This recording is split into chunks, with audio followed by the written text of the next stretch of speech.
If you've done any of those things, tapping beats on a desk at work or at school, tapping the steering wheel while the blinker's on and keeping a beat, you can strum the guitar with that same process. You don't have to count strums. I'm going to let you in on a little secret. I've been playing for almost 40 years, and it wasn't until I made the MyPOVGuitar beginner course, the curriculum, that I counted strums. I did that because I realized that everybody has different aptitudes. I'm going to show you how I learned how to strum, and I think it served me well. But there are also plenty of lessons on YouTube and in the MyPOV beginner guitar course that shows you if you need to count in order to strum to get you there.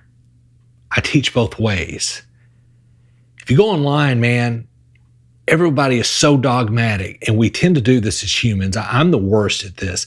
I think if something comes easier to me, or if there's a way for me to, how I learn something, I think that's just how everybody should learn. That might be right for me, it might not be right for you. So if you're like me and math and counting and all that is one more thing on the plate that will make you want to put down the guitar, I wanted to pick up the guitar to get away from math. I'm a left-handed guy. My right brain is my strong part of my brain. My left brain, the one that does math, is awful. But somehow I learned to play guitar right-handed, but I still hate the math part. If you're like me, I'm going to show you some things you can try just with rhythms. It served me well, but if you need it the other way, I've got plenty of lessons on counting strums. We get so dogmatic, and this is the only way that this can be learned. It's like GPS taking you to a destination.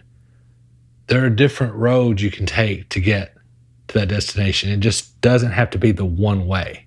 One way might be better for you than another, but they still both get you there. So my dad taught me to play guitar, and what he taught me was to mute. Don't worry about my left hand. Get this going, get the right going, and just do beats like I was doing at school. You know, it's just like,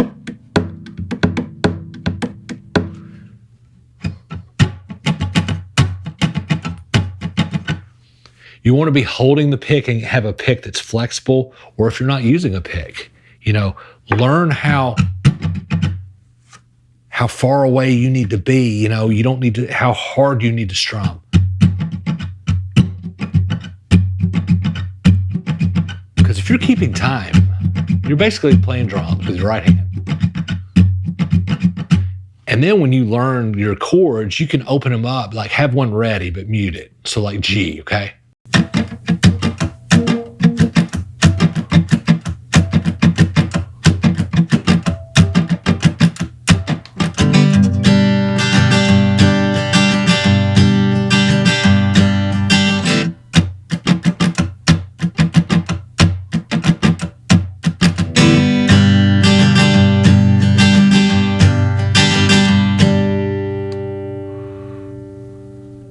And then if you get off time, just adjust. That sounds very simplistic, but that is what I did. Before he ever taught me any chords, I sat around with a muted guitar and just practiced with upstrokes and downstrokes and just kept a beat. And then learning songs, you know, I didn't really think about, okay, are those eighth notes there or whatever? You know, like Creedence Clearwater Revival, Have You Ever Seen the Rain? That opening.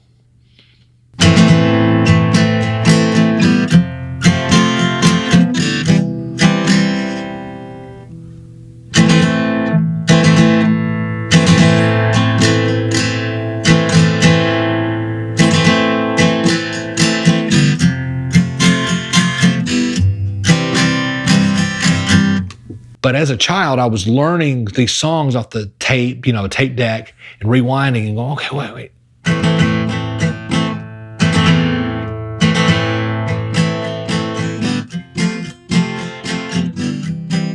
You know, I wasn't worried about counting or what he's doing, or is that an upstroke? You can kind of hear it. And I would just try to mimic it. you know, and that was great fun because it seemed more magic than this dictated up, down, do this, you know. But if that's the way you need to learn, that's my point with this video.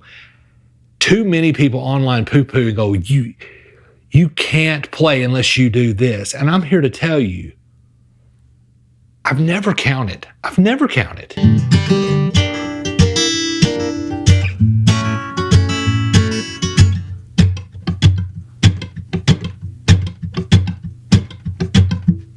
So don't give up. Don't get discouraged. I'm living proof that you can play guitar for many years with tons of enjoyment, and you don't necessarily have to get there the way that everybody tells you you need to get there. If this helped you, if you want more motivation, if you want more lessons, including counting strums, subscribe to this YouTube channel or go to mypovguitar.com for more lessons.